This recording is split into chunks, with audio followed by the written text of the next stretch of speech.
l'invité de la matinale. KTO Radio. On entend beaucoup parler depuis le début de l'année du Dry January, le mois sans alcool. Le but que chacun puisse réfléchir à son rapport aux boissons alcoolisées et dénormaliser sa consommation. Notre invité ce matin est médecin alcoologue tout juste retraité, situé en Vendée. François Pépin, bonjour. Oui, bonjour monsieur. Merci beaucoup d'être avec nous ce matin. Vous êtes également, François Pépin, aumônier à la mission catholique des pèlerins de l'eau vive. On reviendra plus tard sur vos actions et l'aide spirituelle que vous pouvez apporter aux personnes addictes à l'alcool. Mais je voulais d'abord avoir votre regard sur ce Dry January, mois sans alcool, cette démarche de santé publique qui n'est pas soutenue par l'État, il faut le rappeler. Comment jugez-vous cette initiative ? Alors c'est une initiative qui me paraît très intéressante. Il y a pas mal d'années, alors que je pratiquais l'alcoolologie régulièrement, il y avait des mouvements qui déjà, mais un petit peu indépendamment de l'alcool, organisaient des semaines. Alors c'était soit sans alcool, soit sans tabac, soit sans portable ou sans télévision. Et ça me paraissait vraiment intéressant parce que ça s'adressait à des jeunes, c'est des jeunes de lycée. Et donc, ils se posaient la question de leur relation, soit à l'alcool, soit au portable ou au tabac, ou même à la télévision. Vous voyez ? Et donc, en fait, le Dry January va tout à fait dans cette optique de se poser des questions par rapport à ce qu'on vit et par rapport à la relation qu'on peut avoir avec certains produits ou certaines façons de vivre. Et moi, en tout cas, j'ai l'impression, et je crois que c'est pour vous également, on en parle beaucoup cette année. Comment interprétez-vous cet engouement ?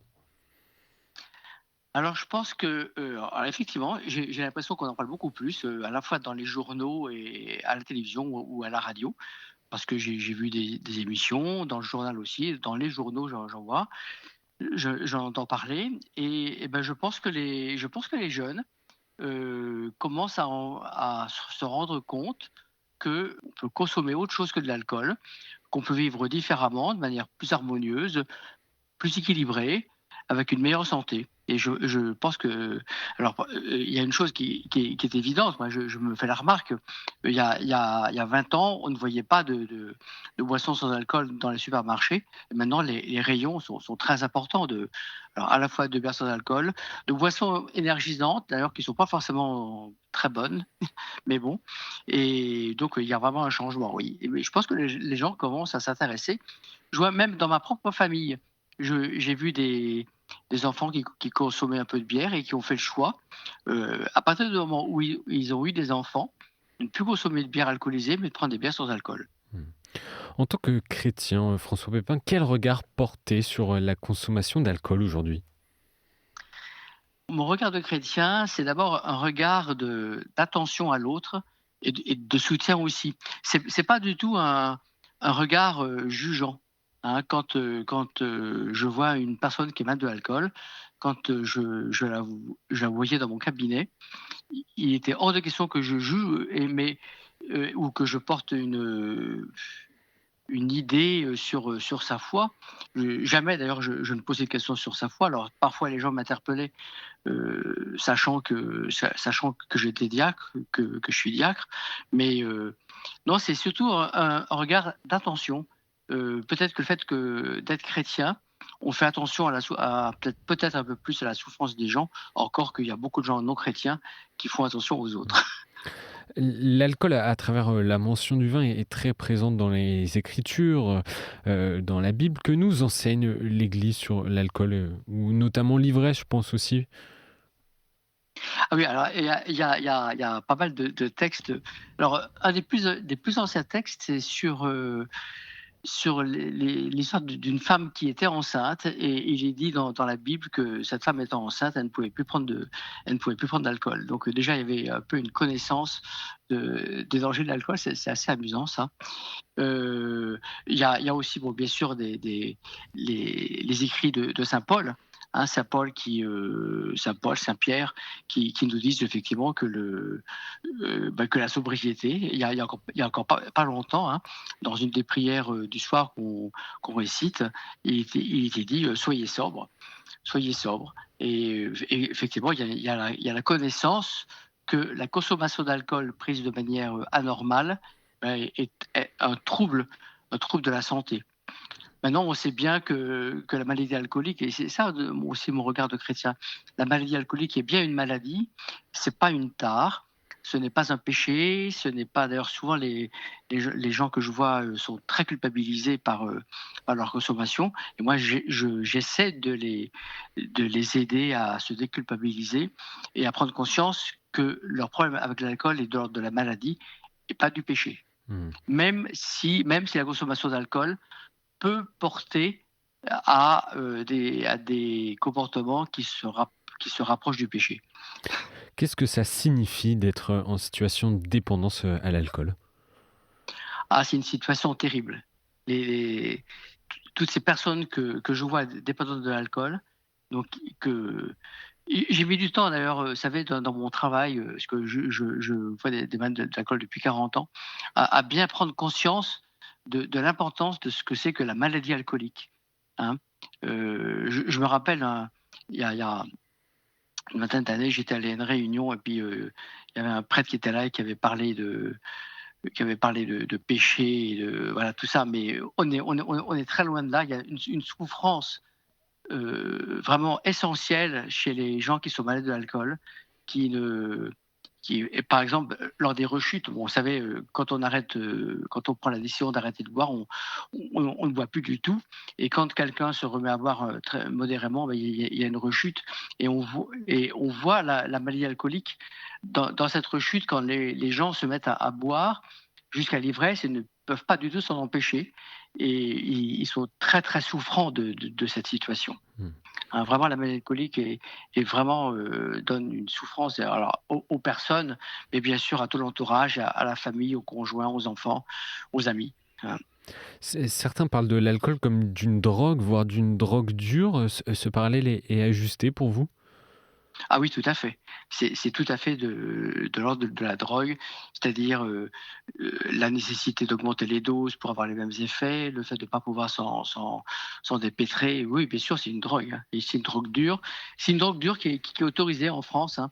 C'est quand je vois là d'ailleurs, on parle du fait qu'on est obligé maintenant de déplanter les vignes. Moi je me réjouis, même si ça peut paraître embêtant pour ceux qui les cultivent, encore qu'on peut faire autre chose avec les terres, et puis on peut aussi consommer le raisin et prendre du jus de raisin.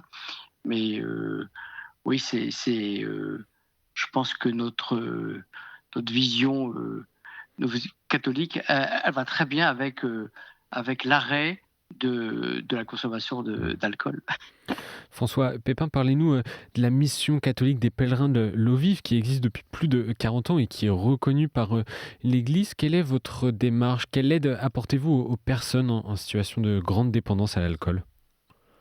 Alors c'est une relation beaucoup fraternelle, avec beaucoup d'amour, hein. Quand on a nos rencontres de pèlerins, alors on prie, on peut manger ensemble, on prie, on parle de ce qu'on vit, euh, mais on commence toujours par prier, hein. La prière est vraiment essentielle dans toutes nos rencontres, même si les rencontres sont ouvertes à tout le monde. Mais la prière fait vraiment partie de ce que nous sommes. Nous croyons que Jésus, par l'amour qu'il nous témoigne, nous sauve et nous apporte quelque chose qui nous manquait. Hein, dans la maladie alcoolique, bon, il y a les problèmes physiques, naturellement, hein, les problèmes de foie, les problèmes neurologiques, enfin bon, il y en a énormément. Il y a les problèmes mentaux, et puis il y a les problèmes spirituels dont on ne parle pas toujours, mais il y a une souffrance spirituelle, certainement, chez le mal de l'alcool, et dans le fait d'appartenir à un groupe qui croit que Jésus est venu nous sauver, eh bien, il est venu aussi nous sauver dans nos souffrances et dans nos maladies. Mais ouais, j'insiste beaucoup sur le côté fraternel de nos rencontres. Et vous parlez de la souffrance spirituelle. Est-ce que vous pouvez nous en dire un peu plus? Qu'est-ce que ça signifie? Comment ça se matérialise?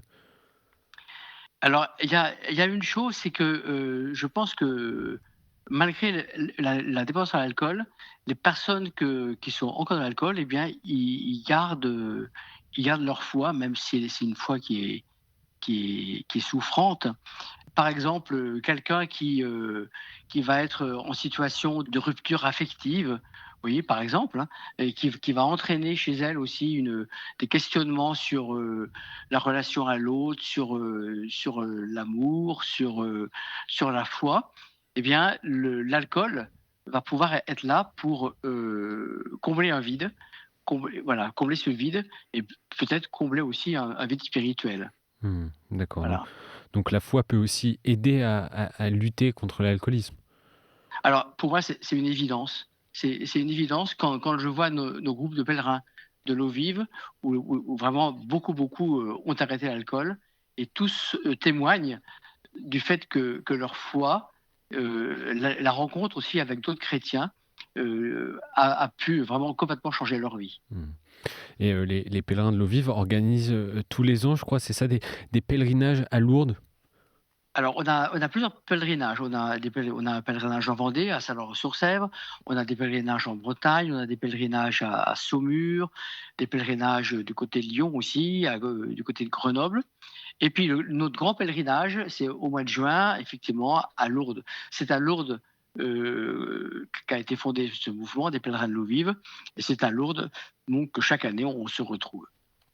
Là, prochainement, je pars à Saint-Doulchard, près de Lourdes, dans un monastère. On va préparer ce pèlerinage à Lourdes. Et un dernier point, une dernière question, François Pépin, pour conclure cette interview. Quels sont les besoins aujourd'hui des pèlerins de l'eau vive? Est-ce que vous avez justement des besoins pour préparer l'avenir? Alors oui, on a des besoins. On a des besoins, et là, c'est une question que nous nous posons depuis plusieurs années. Comment rajeunir notre mouvement? Alors, il y a bien des jeunes qui arrivent. Il y a des chœurs. Alors, les communautés locales que nous avons, on les appelle des chœurs. Et il y a des chœurs qui se développent. Il y a un chœur en Belgique, il y a un chœur qui va se former à Bordeaux, il y a des gens qui se réunissent aussi, des chrétiens qui se réunissent à Brest, puis ailleurs, hein, il y a plusieurs chœurs. Donc les chœurs se créent, et donc on voit bien qu'il y a un besoin, mais on aimerait bien aller à la rencontre des jeunes, et ça c'est peut-être le plus difficile. Euh, on ne sait pas comment faire, mais c'est sûr que chaque fois qu'il y a des jeunes qui frappent à la porte, eh bien, on les accueille bien volontiers. Il y en a, mais on aimerait bien les toucher davantage.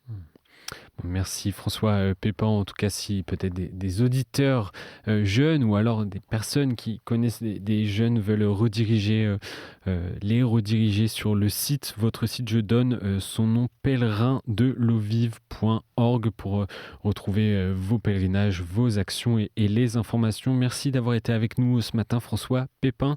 Eh ben, je vous en prie, avec plaisir. Je rappelle que vous êtes diacre, vous l'avez dit, aumônier des pèlerins de l'eau vive, et également tout juste retraité de la médecine, spécialisé en alcoolologie et basé en Vendée. Merci à vous et bonne année.